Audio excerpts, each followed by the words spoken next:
네,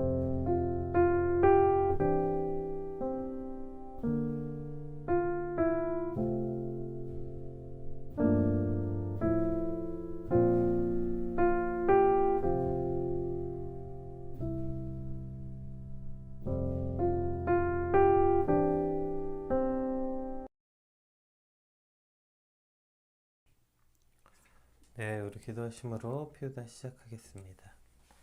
하나님 감사합니다. 오늘도 말씀 앞에 우리를 불러주시니 감사합니다. 오늘 선포된 하나님의 말씀이 우리 삶 가운데 오래도록 기억되어져서 그 성취가 이루어짐에 하나님께 영광이 되고 또 우리 모두에게 기쁨이 되는 주의 놀라운 말씀이 되게 하여 주시옵소서. 감사합니다. 예수님의 이름으로 기도드립니다. 아멘. 네, 제가 오늘 입 안에 혓바늘이 나서 자꾸 이렇게 발음이 잘 안 되네요. 네, 최선을 다하겠지만 혹시 잠깐 꼬이더라도 양해를 부탁드리겠습니다. 우리 누가복음 1장 57절에서 66절까지 말씀 함께 살펴보겠습니다.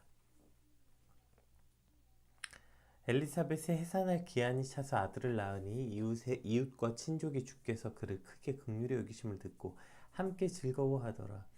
8일이 되매 아이를 할례하러 와서 그 아버지의 이름을 따라 사가랴라 하자고 하더니 그 어머니가 대답하여 이르되 아니라 요한이라 할 것이라 하매 그들이 이르되 내 친족 중에 이 이름으로 이름한 이가 없다 하고 그의 아버지께 몸짓하여 무엇으로 이름을 지으려 하는가 물으니 그가 서판을 달라 하여 그 이름을 요한이라 쓰매 다 놀랍게 여기더라. 이에 그 입이 곧 열리고 혀가 풀리며 말을 하여 하나님을 찬송하니 그 근처에 사는 자가 다 두려워하고 이 모든 말이 온 유대 산골에 두루 퍼지매 듣는 사람이 다 이 말을 마음에 두며 이르되 이 아이가 장차 어찌 될까 하니 이는 주의 손이 그와 함께 하심이로라. 아멘. 오늘 본문은 이제 카메라 앵글이 다시 그러니까 사가랴와 엘리사벳 가정으로 옮겨집니다. 그러니까 누가복음 시작의 처음은 이 사가랴와 엘리사벳의 내용으로 시작이 돼요. 1장 7절부터. 그래서 이제 아이를 낳을 수 없었던 이 사가랴와 엘리사벳이 이제 그 세례 요한의 탄생에 대한 예언으로 시작됐죠. 그리고 이제 그 아이를 낳을 수 없었던 사가랴에게 이제 하나님의 사자가 나타나서 엘리사벳이 잉태될 것을 예언하고 이제 그 아이가 태어나면 요한이라 이름을 지어라 이렇게 이야기했죠. 근데 이제 이 예언 이후에 이제 또 사가랴가 어쨌든 뭐 그것을 믿지 못해서 뭐 저주를 받아서 말을 못하게 됐다고 얘기하기도 하고 하나님의 계시가 적당한 때에 이를 때까지 사람들로부터 감추는 방법으로서 이제 사가랴가 벙어리가 됐다고 이야기가 되기도 하고 또 앞으로 이루어질 것에 대한 확실성을 보증하는 하나의 징표로서 사가랴가 이제 벙어리가 됐다 이렇게 해석하기도 하는데요.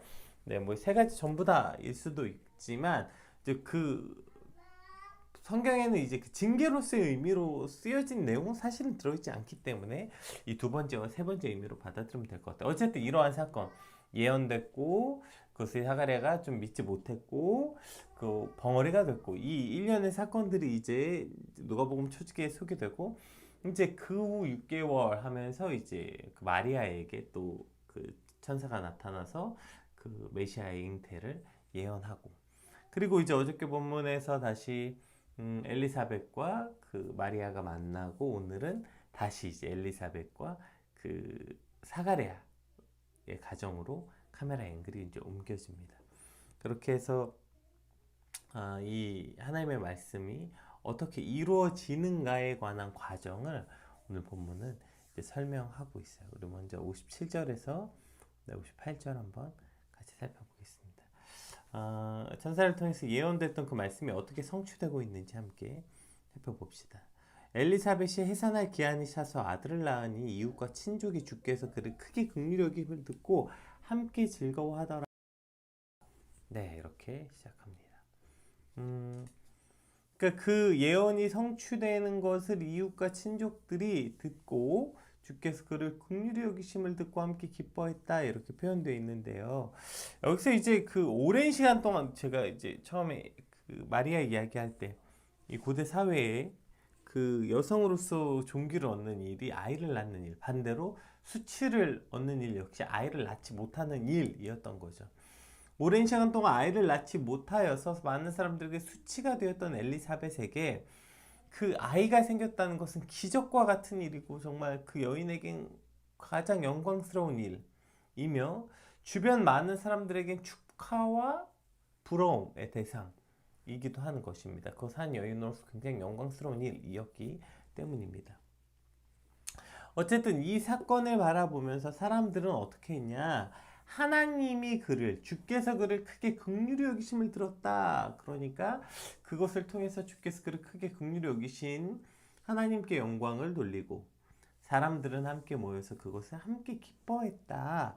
이렇게 표현되어 있는데요. 특별히 여기 기뻐하다라는, 즐거워하다라는 표현은 미완료형으로 쓰여졌어요.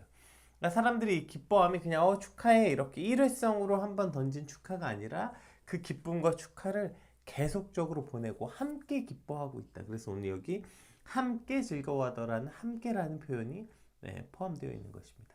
그러니까 그냥 축하해 이렇게 하고 끝난 것이 아니라 그와 함께 그 기쁨을 즐기고 함께 즐거워했다. 이러한 표현을 이제 말하고 있는 것이죠.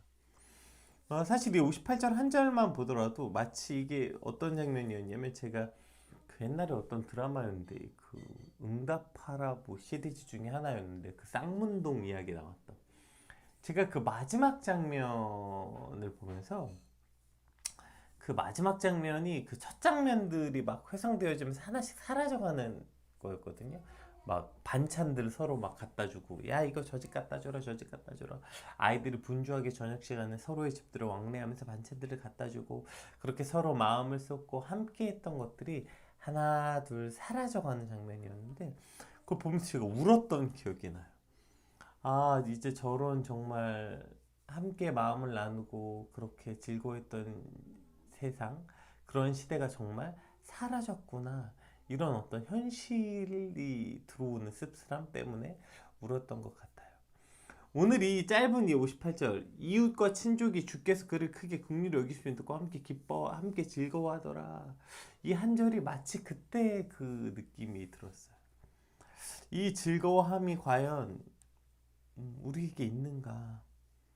누군가의 기쁨을 이렇게 함께 즐거워하고 기뻐하는 어떠한 이러한 세상은 우리에게 지금 존재하는가? 이러한 어떤 질문을 하게 되는 것이죠.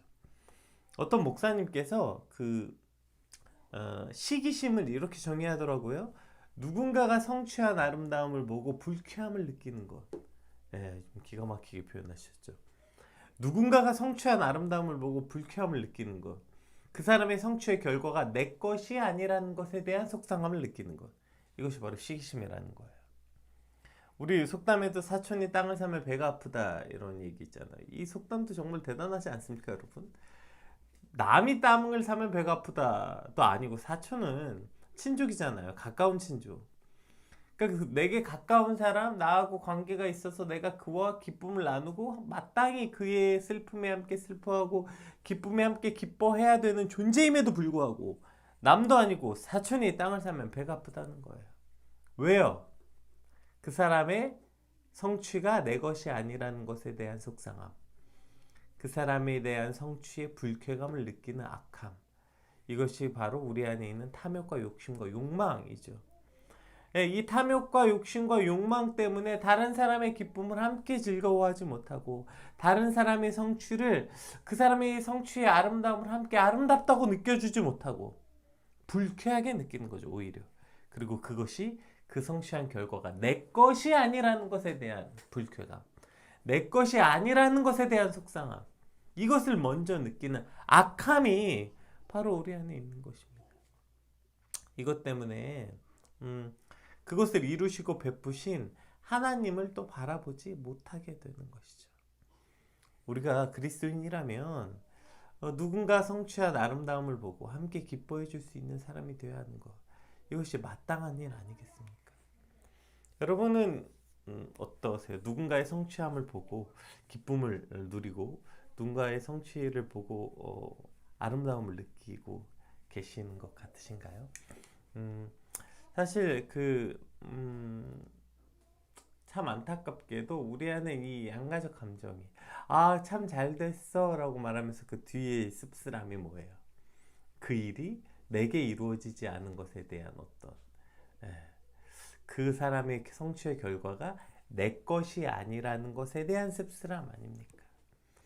여기에는 뭐가 빠져 있냐면 오늘 아까 이야기했던 하나님이 그러니까 주께서 그를 크게 긍휼히 여기셨다. 이걸 기억하지 못하는 거예요. 하나님께서 그에게 베풀어 주셨다는 이 놀라운 기쁨을 함께 누리지 못하는 신앙의 왜곡이 사실 우리 안에 있게 되는 것이죠. 누군가의 아름다운 성취를 듣고 누군가의 잘됨을 보고 누군가의 일어난 아주 기쁜 일을 들으면서 그것을 베풀어 주신 하나님의 놀라운 은혜를 바라볼 수 있고 무엇보다 내 이웃의 기쁨을 오래도록 함께 기뻐해주고 그 사람의 아름다운 성취를 함께 아름답게 여겨줄 줄 아는 그런 사람이 바로 참 그리스도인이라고 말할 수 있겠죠. 이제 새해가 시작된 지 5일이 지나는 이제 아침이 되었습니다. 뭐 새해 이런 사람이 돼야지, 새해 저런 사람이 돼야지 참 크고 원대한 꿈을 가지게 되는데요. 말씀에 따라 우리 한 가지씩만 이루는 사람이 되어도 우린 충분히 말씀대로 사는 사람이 되지 않을까 생각이 됩니다. 그래서 오늘 본문 말씀을 하나님의 말씀을 기억하는 삶이라고 정한 이유도 그렇게 되어 있습니다. 그러니까 하나님의 말씀을 우리가 기억하는 삶이라는 것은 그 말씀을 우리 안에 기억해서 그 작은 말씀 하나가 우리 삶에 이루어지도록 애쓰는 삶이라는 것이죠. 오늘 저와 여러분의 삶이 이와 같길 주님의 이름으로 축복합니다. 사촌이 땅을 사면 배가 아프다잖아.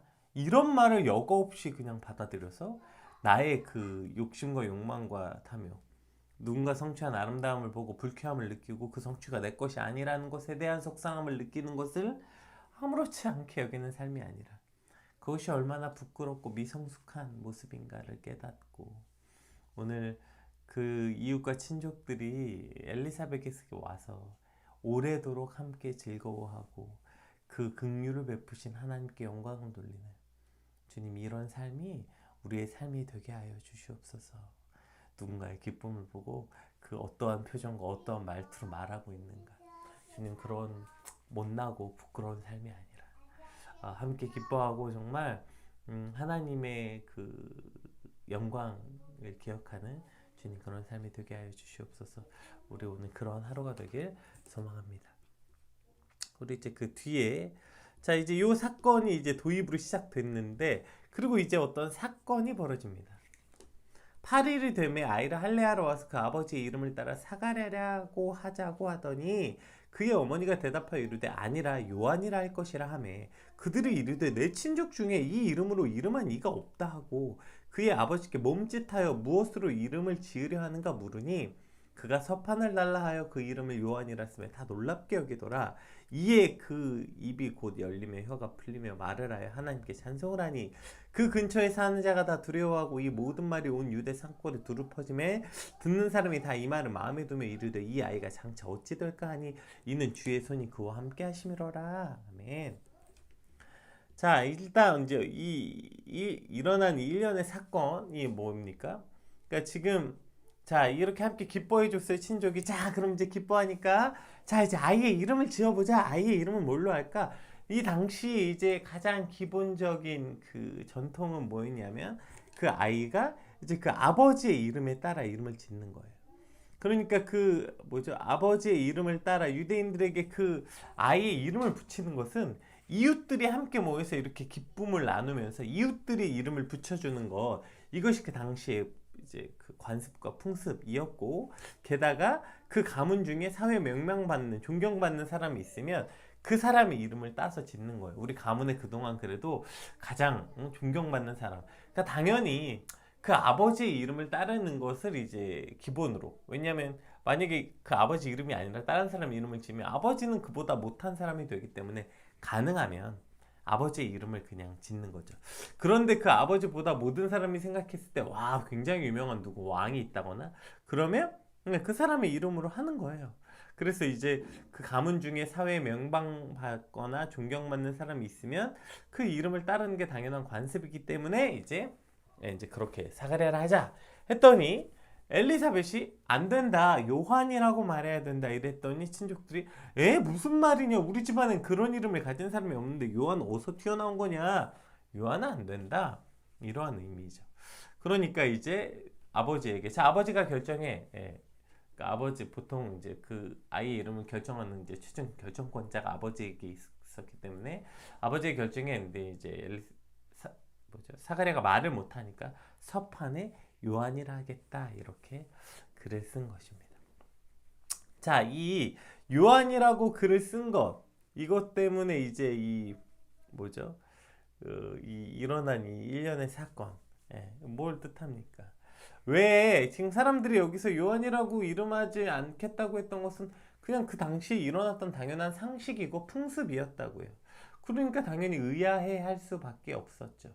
그러나 여기서 이 사가랴도 엘리사벳도 그래도 이 사람들이 또 누구예요? 같이 와서 지금 이렇게 기쁨을 나눠준 자기에게 선의를 베풀어준 사람들 아닙니까? 그런데 그런 사람들의 의견을 거의 묵살하다시피 할 만큼 자신의 의견을 굽힐 수 없었던 이유가 뭐예요? 그 근거가 뭡니까? 그것이 바로 하나님의 약속이었다고요. 그러니까 그냥 이제 사실은 우리가 화장실 들어갈 때 마음 다르고 나올 때 마음 다르다고 하더니 이제 그 하나님의 약속대로 아이가 이제 정말 태어났잖아요. 그 기쁨을 누리고 많은 사람들이 와서 진심으로 기뻐해주고 이 들뜬 기분 그 들뜬 기분 속에서 자연스럽게 자 이제 이름을 사가랴라 하자라고 말했을 때 사실 하다 보면 그냥 그렇게 흘러 하나님의 맞도 옛날에 이름은 요한이라고 하라고 했는데 아유 뭐 이름이 뭐가 그렇게 중요할까 뭐 자기의 여지가 들어갈 수도 있겠고 자기 의지는 그렇다 하더라도 근데 저렇게 기뻐해 준 사람들이 있었는데 어떻게 저 사람들의 후회를 다 벗어나나 그래도 사람들이 좀 성의도 있는데 일단 사가랴라 하고 나중에 똑같이 이제 사가랴라 하고 이름은 좀 바꿀까 타협의 여지가 있을 수도 있겠고요. 또 이제 당시 사회 통념상 그래도 아버지 이름으로 했다가 바꾸는 게 이제 이 당시에 당연한 상식인데 이거 무슨 뼈대 있는 가문인데 우리가 어떻게 이렇게 이름을 이렇게 막 짓나 일단은 요한이라고 집에서 부르고 사람들 앞에 일단 호적에는 사가랴를 올리자 이런 어떤 수많은 방법들이 있었음에도 불구하고 엘리사벳도 그렇고 심지어 말하지 못한 사가랴는 글로 써서 그 단호하게 하나님의 말씀을 기억하는 것을 보여준 것이죠. 안 된다. 이 아이의 이름은 요한이다. 왜 요한이라고 이렇게 했을까요? 그것은 이제 이것이 마치 그리고 이러한 모습은 처음에 사가랴가 천사의 예언을 믿지 못했던 그의 모습과 본다면 굉장히 대조적. 하나님의 약속, 하나님의 언약을 그가 기억하는 삶이었기 때문입니다. 그러니까 사실 우리가 그런 걸 참 많이 생각하는 것 같아요. 하나님 새해에는 뭐 이렇게 해주시고 저렇게 해주시고 근데 이걸 우리가 서원이라고 말하는데 하나님께 하는 약속 여러 서원들을 하게 되는 것 같아요. 근데 그 서원에서 무슨 그 대가성? 하나님 제게 이렇게 해주시면 저는 이렇게 할게요. 아니면 하나님께 이렇게 할 테니까 이렇게 해주세요.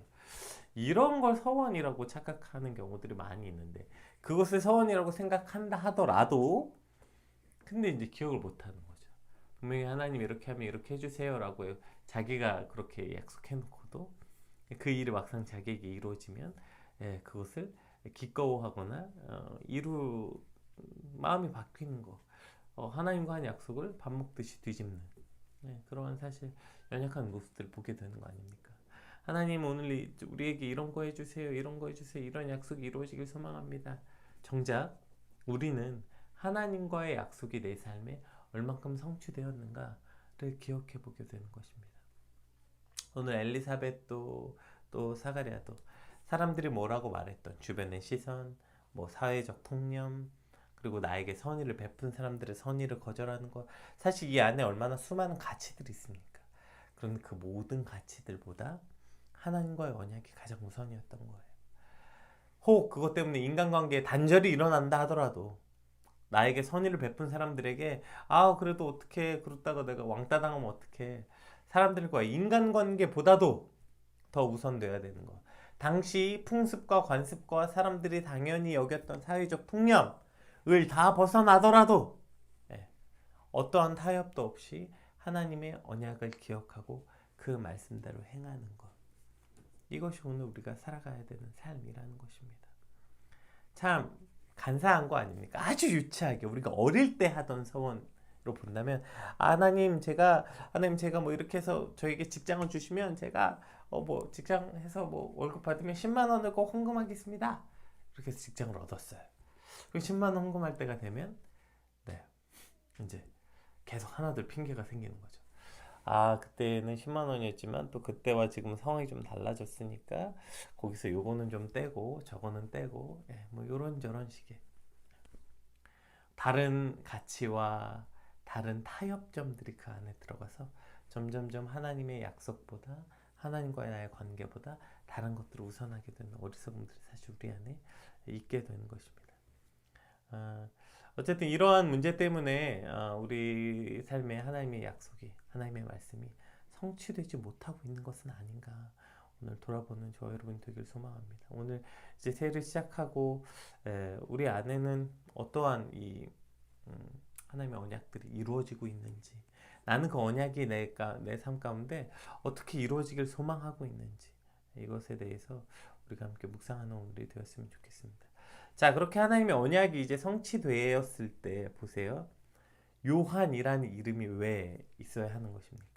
왜 하나님의 언약이 성취된 것입니까? 요한이라는 뜻은 여호와는 은혜로우시다라는 의미거든요. 이 무슨 의미예요? 이제 곧 여호와의 은혜의 증거이신 그 여호와의 은혜의 결정체이신 메시아 그 예수 그리스도께서 이 땅에 오실 것을 요한을 통해 선포되는 그래서 요한이 누굽니까? 무려 말라기 이후에 400년 만에 등장한 구약의 마지막 선지자 아닙니까? 그 마지막 선지자의 이름이 여호와는 은혜로우시다라는 이름이어야 했던 거예요. 그래야 하나님의 마음과 하나님의 뜻과 하나님의 영광이 이 땅 가운데 이루어지는 것이기 때문입니다. 즉 우리가 하나님과의 언약을 지킨다는 건 그저 약속을 지키는 나 개인의 의미뿐 아니라 그 약속의 성취를 통해서 하나님은 이 땅 가운데 하나님의 하나님 되심과 하나님의 섭리를 이루고자 하는 계획이 있으신 것이죠. 그런데 그것이 미약한 나의 어떠한 생각 때문에 그 언약을 미루고 타협하고 지켜지지 않는다면 우리는 감히 하나님의 그 섭리와 물론 나의 약속을 하나 지키지 않아서 하나님의 섭리가 어그러질 일은 없겠지만 그러나 하나님의 섭리가 이루어진다는 측면 안에서는 우리가 하나님을 오히려 방해하는 자가 되겠죠. 따라서 하나님 오늘 내게 선포된 이 말씀을 깊게 기억하고 그 말씀의 성취를 그 어떤 것보다 우선으로 두고 그 약속과 그 언약을 이루는 삶이 되게 하여 주시옵소서. 어리석게 뭐 대가성 이거 성취되면 이거 주세요 이런 거 아니고 하나님의 뜻이 이 땅 가운데서 이루어지길 위해서 하나님 내가 하나님과 한 그 약속 하나님의 그 언약 하나님의 말씀에 아멘했던 내가 아멘하기로 했던 그 일들을 오늘 내가 내 삶 가운데 이루게 하여 주시옵소서. 또 그 중에 아주 일환이 우리가 처음에 나누었던 우리가 누군가의 성취와 누군가의 성취한 아름다움을 보고 함께 기뻐하고 오래도록 즐거워하는 그것을 통해 하나님의 영광을 볼 수 있는 믿음을 주시옵소서. 우리 같이 이렇게 받은 말씀 놓고 함께 기도하겠습니다. 기도합시다.